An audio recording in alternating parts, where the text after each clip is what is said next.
we gonna do it? Dale. 1, 2, 3, 4, 1, 2, 3. I know you want me. You know I want you.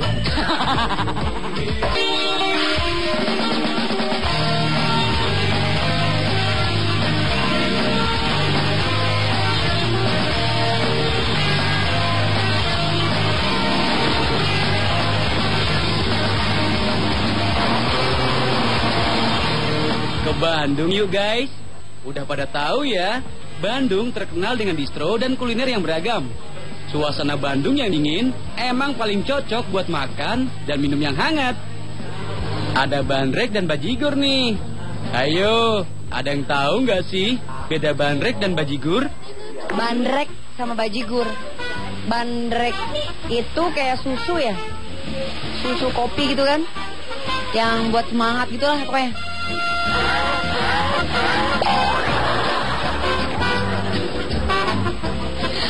Kalau bajigur itu yang kayak jahe apa gitu yang di jalan-jalan. Bedanya drek sama jigur. Soalnya depannya sama-sama ba, bener nggak lo?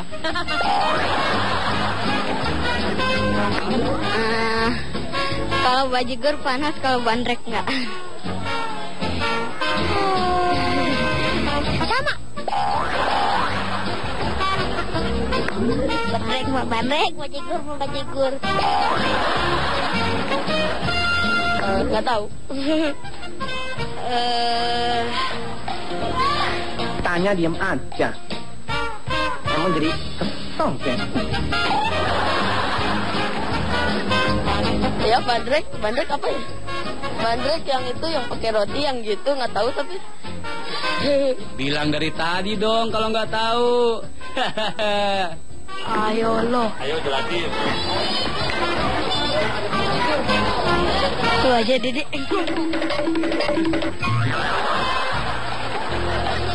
Bandrek sama bajigur. Kalau bandrek bikin mabuk, kalau bajigur enggak. Ya enggak? Nanti kita kasih tahu jawabannya kok. Ternyata banyak yang belum tahu jawabannya ya.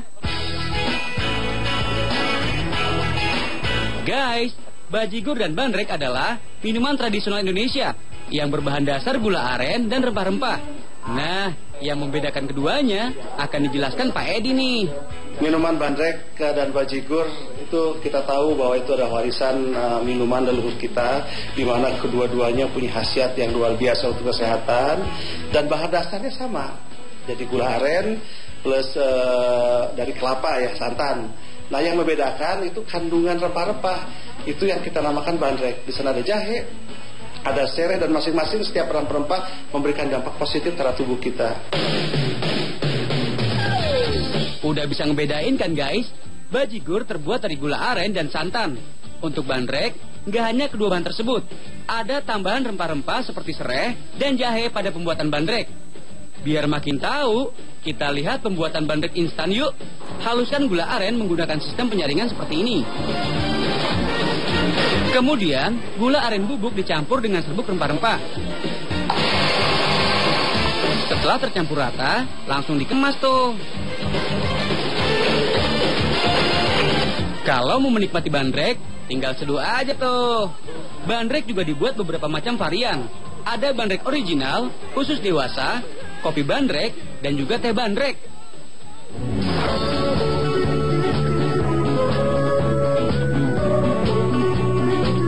Ih, imut bener ya kelinci-kelinci ini. Awalnya, kelinci merupakan hewan liar yang hidup di Afrika hingga ke daratan Eropa. Sekarang sih, di Indonesia udah banyak dikembangkan kelinci hias tuh. Tahu nggak sih, kelinci termasuk hewan pengerat, seperti tikus atau mencit. Kenapa begitu ya? Karena ketakutan. Karena kakinya ada 4. Hahaha, gajah kakinya juga 4 loh, Dek. Karena takut dengan manusia dan kucing. Ya kan karena kan dia agak-agak seksi dikit sih. Karena mungkin dia kelinci itu kan binatang yang paling gemes ya. Dia juga orangnya gemesan memang kelinci itu. Jadi dia kalau ada yang seksi dikit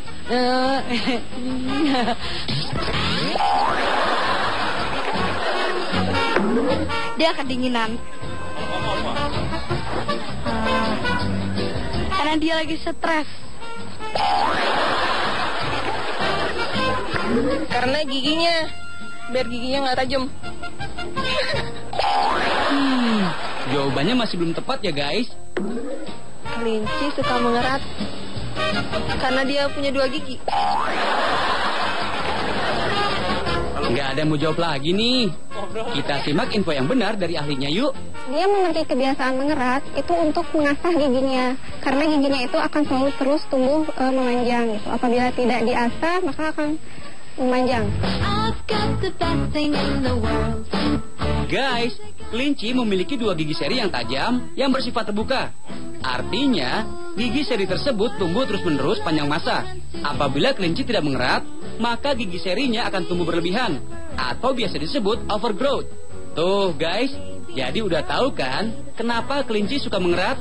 Biar nggak makin panjang giginya. Guys, di sepanjang Jalan Lembang, Jawa Barat, terdapat kios-kios ataupun restoran yang menyajikan kuliner berbahan dasar daging kelinci guys. Ada sate, tongseng, atau gulai kelinci tuh. Kalau yang nggak tega makan kelinci, mendingan ke Taman Kelinci yang ada di Lembang. Di taman ini ada banyak jenis kelinci hias. Kalian boleh ikut memberi makan kelinci tuh.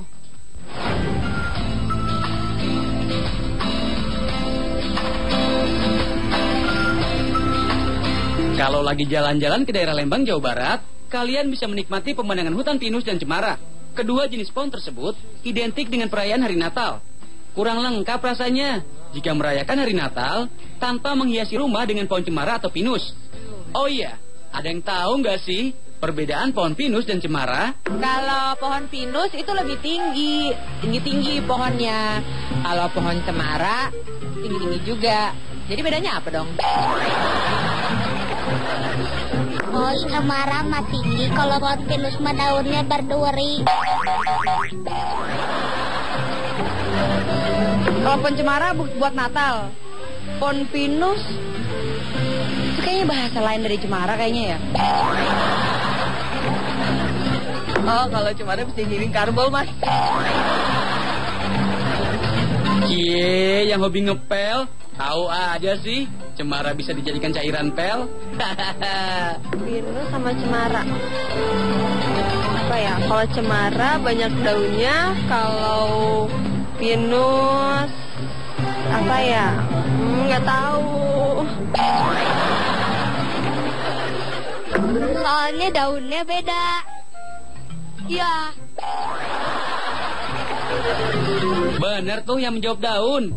Biar lebih jelas, kita tanya Pak Reza aja ya. Yang secara fisik itu daun ya. Yang di cemara lebih variatif. Kalau yang pinus umumnya jarum. I remember when we broke up the first time, saying this is it, I've had enough. Cause like we hadn't seen each other in a month. When you said you needed space, what? Then you come around again and say. Udah jelas bedanya kan guys? Daun pinus berbentuk jarum, sementara daun cemara lebih bervariatif tuh. Pinus dan cemara akan tumbuh secara maksimal di ketinggian 400 meter sampai dengan 1.500 meter dari permukaan laut. Sebenarnya, pinus tidak terlalu cocok untuk dibudidayakan di kawasan pegunungan nih guys. Soalnya kedua tanaman ini tidak memiliki kemampuan yang baik untuk menahan curahan air hujan atau untuk menahan erosi. Guys, masih ada info tentang pinus nih. Tusam atau pinus adalah sebutan bagi sekelompok tumbuhan yang tergabung dalam marga pinus. Di Indonesia, penyebutan tusam atau pinus biasanya ditujukan pada tusam Sumatera tuh. Tusam kebanyakan bersifat tanaman berumah satu atau monoecious.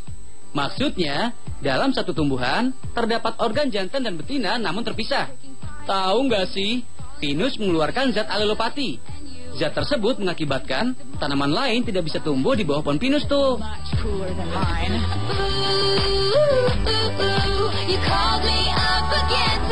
Guys, pinus nggak hanya digunakan untuk pohon Natal. Pinus juga bisa dijadikan aromaterapi. Aromatip pinus bisa mempengaruhi suasana hati atau kesehatan seseorang loh guys. Di dalam pinus terdapat kandungan flavonoid dan vitamin C dan antioksidan yang baik untuk kesehatan kulit guys. Setelah iklan, kita bahas pitbull yuk guys. Don dia nggak jatuh cinta sama anjing-anjing imut ini? Unyu maksimal ya guys. Anjing termasuk hewan sosial seperti manusia. Kedekatan pola perilaku anjing dengan manusia menjadikan anjing bisa dilatih, diajak bermain, bahkan tinggal bersama dengan manusia tuh. Anjing juga termasuk hewan yang setia. Masih ingat film Hachiko? Film ini dibuat berdasarkan kisah nyata kesetiaan anjing pada pemiliknya. Hachiko adalah seekor anjing jantan jenis Akita Inu. Dia setia mengantar dan menjemput pemiliknya di stasiun Shibuya, Tokyo. Saat tuannya meninggal, ia tetap menunggu di depan sampai akhir hidupnya tuh. Ngomongin anjing, udah tahu jenis anjing yang ini? Bener banget, Pitbull. Sebelum kita kasih info banyak tentang Pitbull, jawab dulu nih. Dari mana sih negara asal anjing Pitbull? Amerika? Nggak tahu. Jerman kan? Führer. Steiner. Steiner konnte nicht genügend Kräfte für einen Angriff massieren. Das war ein Befehl! Der Angriff Steiners war ein Befehl! Negara Pitbull itu dari mana? Iya, yang paling galak-galak lah orangnya di mana? Amerika kali ya?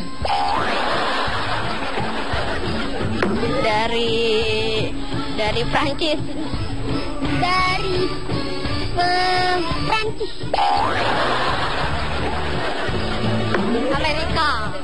Amerika.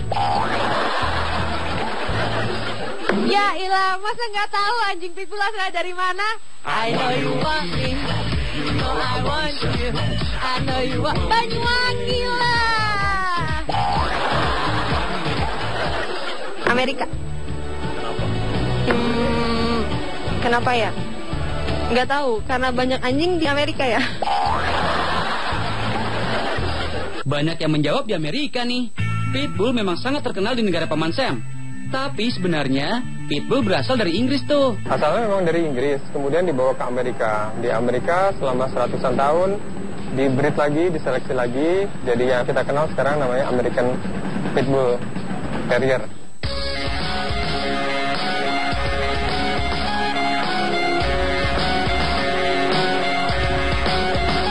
Guys, Pitbull merupakan salah satu turunan anjing Mastiff.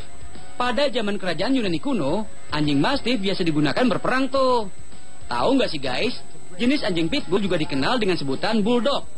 Sebutan Bulldog diberikan pada anjing yang biasa bertarung dengan banteng atau hewan-hewan besar lainnya. Nah, Pitbull termasuk anjing yang nggak takut dengan hewan-hewan yang mempunyai badan lebih besar dari mereka. Oke deh, tahu kan guys sejarah mengenai Pitbull? Sekarang lihat kegiatan komunitas anjing Pitbull yang ada di Bandung yuk. Di sini, anjing Pitbull dilatih menjadi anjing yang memiliki kemampuan bertarung. Eits, bukan untuk bertarung sesama anjing ya. Tujuannya hanya untuk menjaga kekuatan Pitbull aja tuh. Tahu nggak sih guys, Pitbull memang termasuk anjing tarung. Tapi mereka sangat penurut loh. Pitbull akan melakukan apapun yang diinginkan pemiliknya.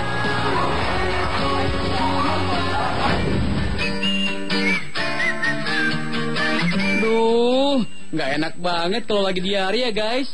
Bolak-balik ke kamar mandi terus. Harus segera diatasi tuh. Terlalu lama diare bisa membuat kalian dehidrasi. Soalnya saat diare, kita bisa kehilangan 5 liter air dan juga zat elektrolit setiap harinya. Bahaya banget tuh kalau sampai menimpa adik-adik balita. Kalau sampai terlambat, bisa menyebabkan kematian. Guys, pernah dengar info tentang pengobatan diare adalah oralit atau larutan gula dan garam? Kenapa sih oralit bisa menyembuhkan penyakit diare? Karena berkhasiat. Karena itu apa namanya?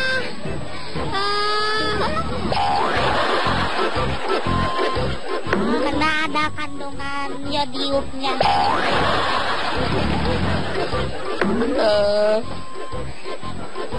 Karena apa? Garam sama gula. Nggak tahu.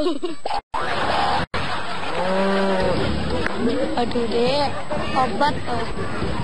Saya lagi pikir.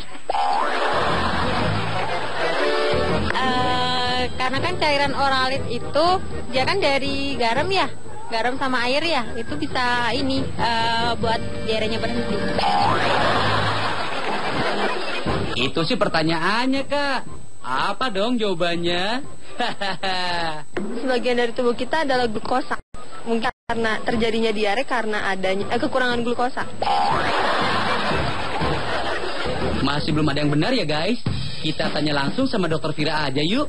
Bukan hanya sekedar garam dan gula, tapi ialah elektrolit yang terkandung di dalamnya, baik natrium, kalsium, kalium, kemudian ada glukosa. Nah, itu merupakan elektrolit yang sangat penting untuk tubuh kita. Dengan pemberian Oralit, yaitu dengan cairan dan yang mengandung elektrolit, itu tentu saja akan membantu dan mempercepat proses penyembuhan dari diare.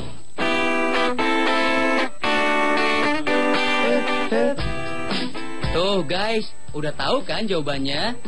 Jadi, di dalam gula dan garam itu terkandung zat elektrolit seperti natrium, kalsium, kalium, serta glukosa. Begitu masuk ke dalam tubuh, akan menggantikan cairan elektrolit yang hilang ketika diare.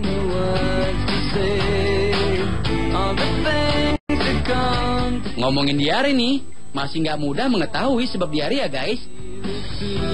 Ada yang disebabkan oleh infeksi pada perut atau usus. Diare juga bisa terjadi karena bakteri, parasit, jamur, atau virus. Yang paling sering terjadi sih karena kurang menjaga kebersihannya guys. Kalau kalian nggak mau kena diare, rajin-rajin mencuci tangan sebelum makan. Dan makan makanan sehat dan bersih tuh. By the way, yang harus diingat kalau setelah minum Oralit masih diare, harus dibawa ke dokter ya, biar dapat penanganan lebih lanjut. Guys, pernah memperhatikan matahari cenderung berwarna kemerahan saat pagi atau sore hari? Kita bahas sesaat lagi ya.